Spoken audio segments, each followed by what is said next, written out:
Hey everyone, today I'm going to be showing you how to make perfect carrot cupcakes. Even people who say they don't like carrot cake will love this recipe. This recipe has some simple but easy swaps to make it just a little bit lighter and healthier, but no one ever has to know.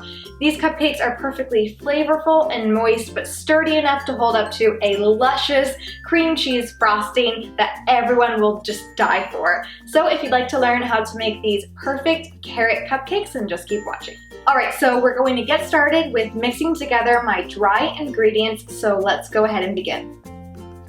So in my medium mixing bowl, I have 1 1/4 cups of all-purpose flour, and I've just added in a teaspoon of baking soda. Next up, I'm adding in our spices, which is 1/2 teaspoon of ground cinnamon and 1/4 teaspoon each of nutmeg and ginger. Lastly, I'm adding in 1/4 teaspoon of fine salt, and that's it for the dry ingredients. So I'll just give that a quick whisk, and then we can move on to our wet ingredients. In my bowl, I have 1 cup of packed light brown sugar, and I've just added in 1/4 cup of canola oil. Next, 2 large eggs, and I'll give this a quick stir. And the secret with this recipe is it only uses 1/4 cup of oil total, and that's because we're actually going to be adding in 1/2 cup of unsweetened natural applesauce, and that's going to make the basis of the moisture of this recipe without adding a ton of fat. So of course it's still a dessert recipe, there's still sugar, there's still cream cheese frosting, but this just makes it a little bit lighter. I've also added in 1/2 teaspoon of vanilla extract, and now our carrots, 1 1/2 cups of finely shredded carrots, which is equal to about 2 medium carrots.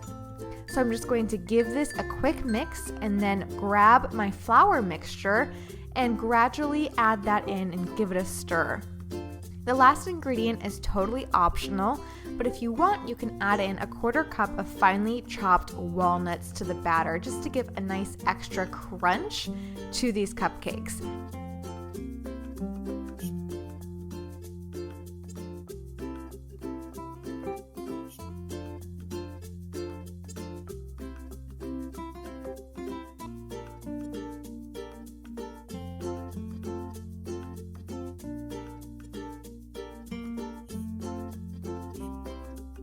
And that's it. The batter comes together so quickly and easily. You don't even need an electric mixer. It can be done in just 2 bowls. Super simple. And don't forget, I have the full recipe available for you down below, and I'll include the weight measurements for all of you guys who prefer to measure your ingredients by weight, which is way more accurate, of course. So now I'm just scooping my batter into a muffin tin, a standard muffin tin lined with paper liners, and I'm using my beloved OXO large scoop, and those just go into the oven at 350 degrees for about 20 minutes.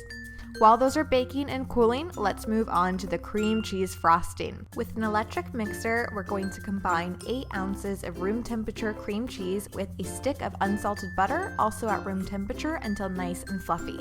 Next, add in 2 teaspoons of vanilla extract and beat until combined.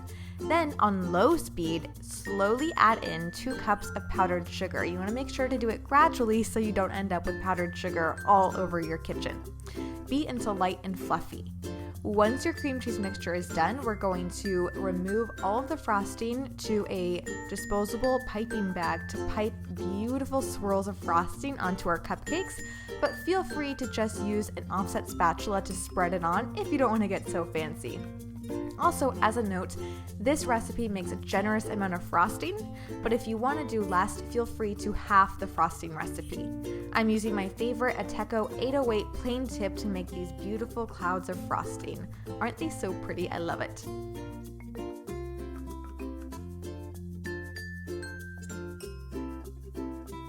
Alright guys, that's exactly how you make these perfect carrot cupcakes. They're so flavorful and moist, and just look at that huge layer of cream cheese frosting. They're absolutely delightful.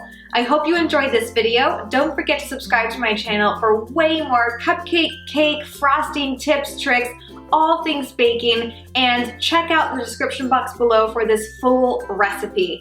Thanks so much for watching. Be sure to give this video a thumbs up, and I'll catch you around next time.